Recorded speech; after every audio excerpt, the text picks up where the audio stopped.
공수처가 윤석열을 결국에는 검찰로 넘겼네요. 아, 참.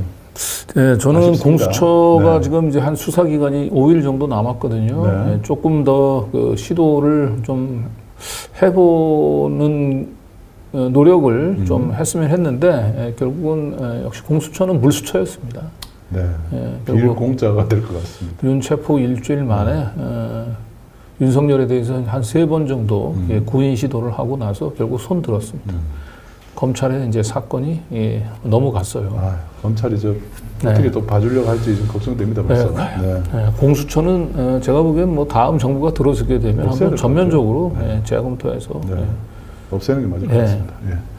자, 그리고 뭐 공수처가 뭐 아무것도 안 한 건 아니라면서요? 그렇죠. 네. 이제 오늘도 보면은 윤석열이 이제 그 합참 지휘통제실에 내려와가지고 그 2차 계엄, 그러니까 계엄 해제가 국회에서 이제 그 의결되고 난 뒤에 2차 계엄이 가능하다라고 하는 뭐 언급을 한 사실을 이제 진술을 확보했다는 거예요. 이거는 이제 헌재에서 윤석열이 뭐 경고성 계엄이다라고 하는 그런 주장들을 하고 있는 걸 탄핵하는데 굉장히 뭐 유용한 증거는 정도 확보를 한 것 같습니다. 네.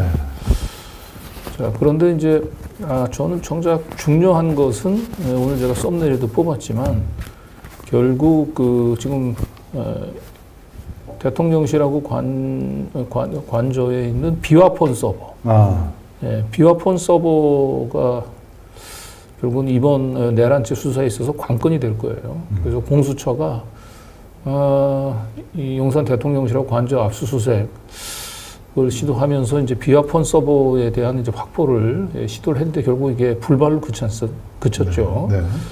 자, 문제는 이제 사건이 검찰로 넘어갔는데 검찰이 과연 비화폰 서버 확보를 하려고 하는 노력을 할까? 이게 지금 사실 좀 의문됩니다. 어제도 그 우리 내란 국조특위에서 나왔지만 이 비화폰 서버에는 내란의 모든 비밀들이 다 담겨 있을 가능성이 높아요. 윤석열뿐만 아니고 김건희한테도 비화폰이 지급이 됐고, 그리고 윤석열, 김건희한테 그 각 이 국무위원들 이 비화폰 그 연락처 번호가 다 통지가 갔다고 하는 거잖아요. 그러니까 윤석열은 당연히 국무위원들 비화폰 번호를 알아야 되지만 김건희 씨한테도 왜 국무위원들 비화폰 번호를 알려주냐 이거예요.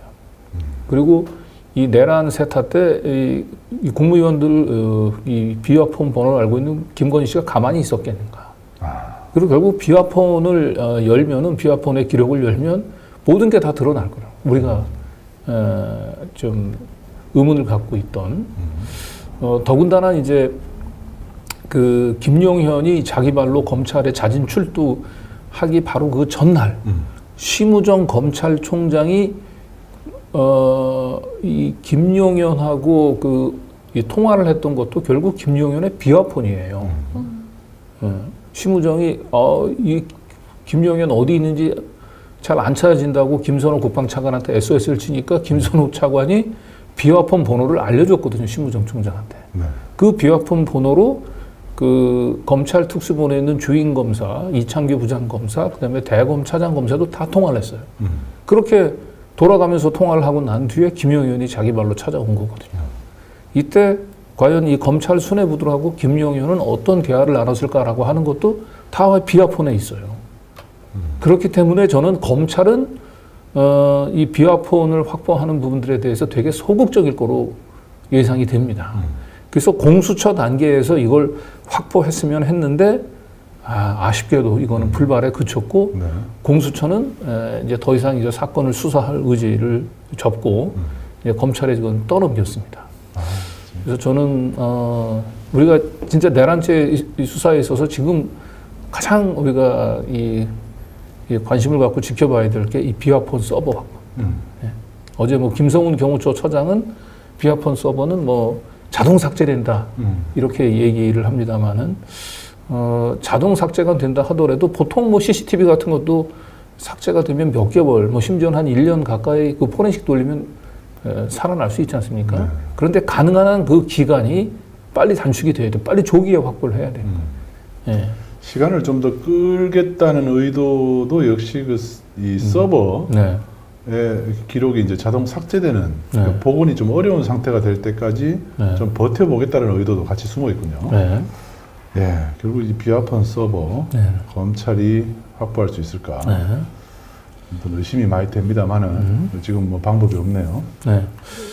자, 이렇게 이제 공수처가 좀 맥없이 손을 든 반면에 그래도 경찰은 상당한 지금 의지를 보이고 있어요. 그래서 오늘 이 보도를 보면은 이제 김성훈 경호처 차장이 자기가 2차 체포영장 집행 당시에 뭐 울면서 총을 들고 나가겠다라고 주변에 얘기를 했다고 합니다. 아, 대단한 저런 정도면 정신입니다. 당장 구속을 시켜야 되는데 경찰이 구속을 시키지 않았어요.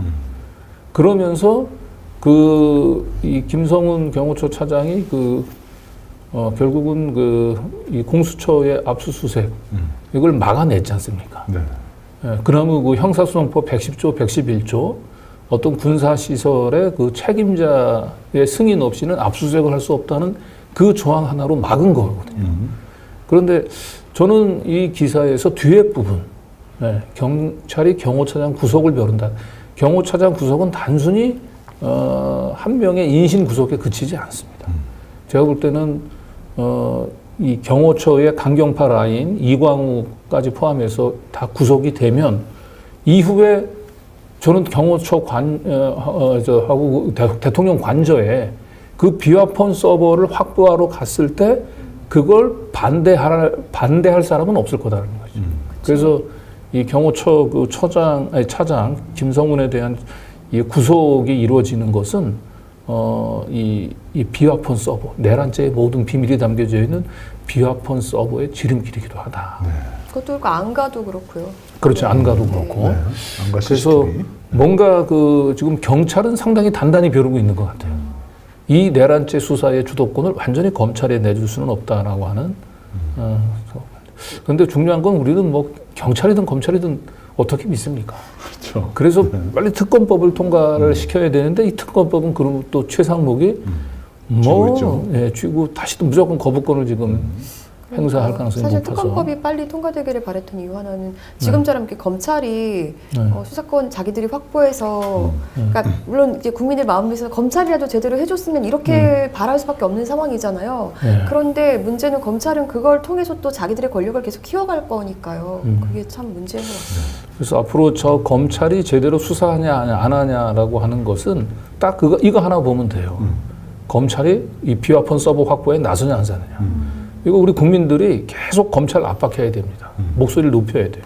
검찰은 비화폰 서버 압수수색 안 하냐 이걸 계속 우리가 또 민주당에서도 이 부분들은 사실 집중적으로 목소리를 높여야 돼요. 네.